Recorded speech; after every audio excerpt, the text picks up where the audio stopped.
something. There we go, Mikey. There, I can hear you now. There you All are. right. Perfect, my man. Well, thank you very much for joining us, Mikey. It is a pleasure to join you, or thank you very much for joining us. Let's go ahead and get into some conversations. Mikey, first of all, how are you doing? How's your family with what is going on with the coronavirus? Are you guys safe? Are you guys okay? Everyone that you know, are they okay and safe? And have they been plagued by this at all? Yeah, well, we've been staying safe. You know, we've been staying home most of the time. My parents are well, and I actually got to see them yesterday.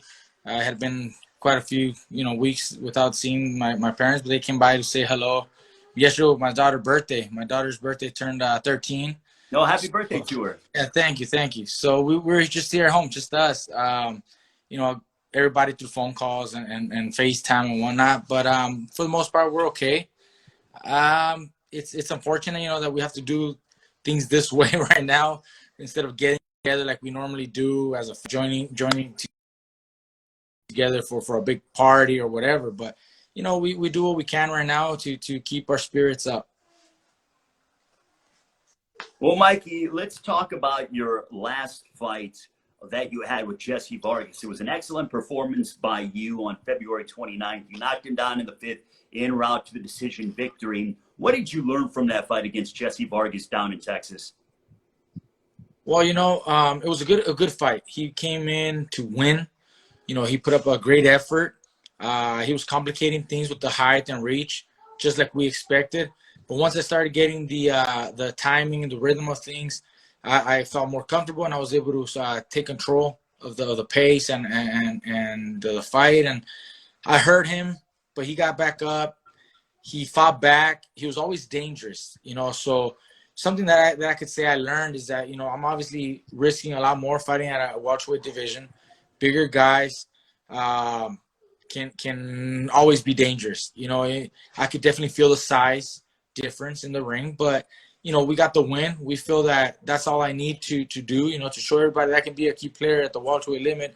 I need to make sure that I can win, and that's what we did. I don't want to risk, a loss, trying to get the knockout.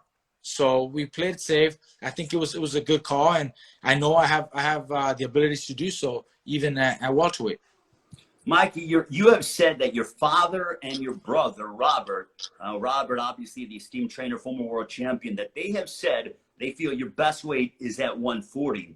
But yet you seem to be steadfast in campaigning in the welterweight division. Why is it? Is it a case the bigger names are at 47, bigger financial opportunities are there? Are those the main reasons why you are not necessarily going against your brother and your dad, but you're kind of doing things the way you see fit for yourself? Well, I do want to secure a title at 47. Being a fifth division title holder would be, amazing for my career, for my legacy. I think that's really what is pushing me, to continue, at 147. I really want to get that fifth world title. I think I have what it takes to do so. I got to earn my shot. I got to get in line and make something happen. And once people are able to see me, at 147 and fighting another world title fight, I think I'll take advantage and show everybody there's a lot more to Mikey Garcia than what they've seen in the past. I do feel that 140 would be a better natural fit. But it's just one of those things where I know that the champions are also held by a different entity, and it's going to be a lot more complicated to secure a world title fight. Two of the belts are held by Ramirez, who's also a stablemate, a friend of mine. We're obviously not going to be fighting each other, so it just complicates things at 140. And if there's no title fight at 140 available, then what am I going to do there?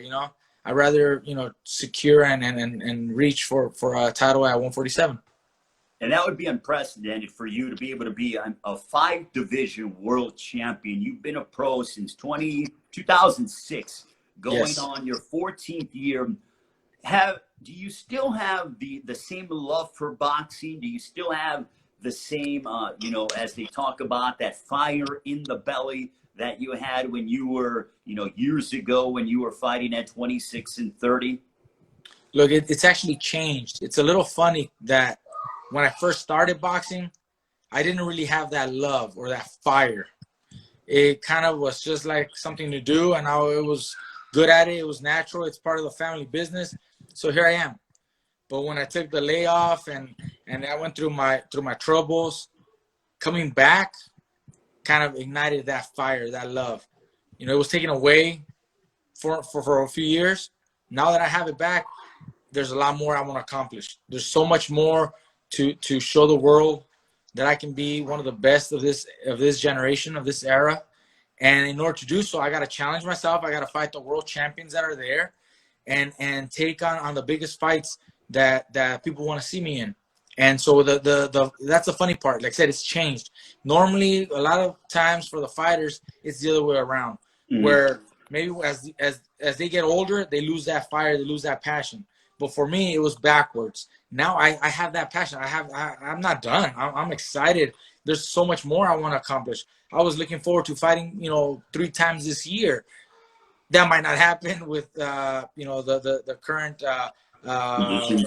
issues that we're going through. But I want to fight a lot more. I'm not done. I got many more years to go, and that's what keeps me going, because I know there's so much more I can accomplish, and I believe I will accomplish everything before I retire. Well, let's talk about some of those big name matchups. I know that you have mentioned you want a fight with Manny Pacquiao. Also, you've discussed the fact of, even though that it didn't go your way and you suffered the first blemish on your career, but that you would want a rematch with Errol Spence. Let's go back about a year ago, 14 months ago, when you fought Errol Spence at AT&T Stadium in Arlington. A wonderful atmosphere, over 47,000 fans, close to 50,000. What did you learn in that fight against Errol Spence? Well, it was a great fight, a great performance by him. He fought, the perfect fight. He really knew how to box as a southpaw stance, kept the right distance. I felt like I was gonna be able to get on the inside or maybe use lateral movement, but I just wasn't able to. He was able to just always be a step ahead. He was a step quicker, a step better in every way. I knew he was gonna be a tough fighter. He does everything so well. I kept saying he reminds me a lot about me. There's nothing flashy and nothing special that stands out in Errol Spence, but everything he does it very well, very effective. A lot similar to the way I fight, but he was obviously a lot better, and he was bigger guy, longer reach, the height, and he knew how to use it. He didn't give it up. Whenever I tried to get on the inside a little bit, whenever I tried to walk forward, he walked back and keep the distance. And whenever I tried to box on the outside, he would walk forward just enough to be at a distance that he was able to tag me with and land punches, combinations. Am I back? Mikey, am I back? Yeah, you're back. You're back. He was able to always, dictate that distance. So he fought a perfect fight. And I mean, what else can I learn? Hey, that's just boxing. You gotta take what you learn from that loss and keep moving forward. And I think I want to earn my shot. I need to win, a few fights, get another big fight, maybe a world title fight, and that would secure a rematch opportunity.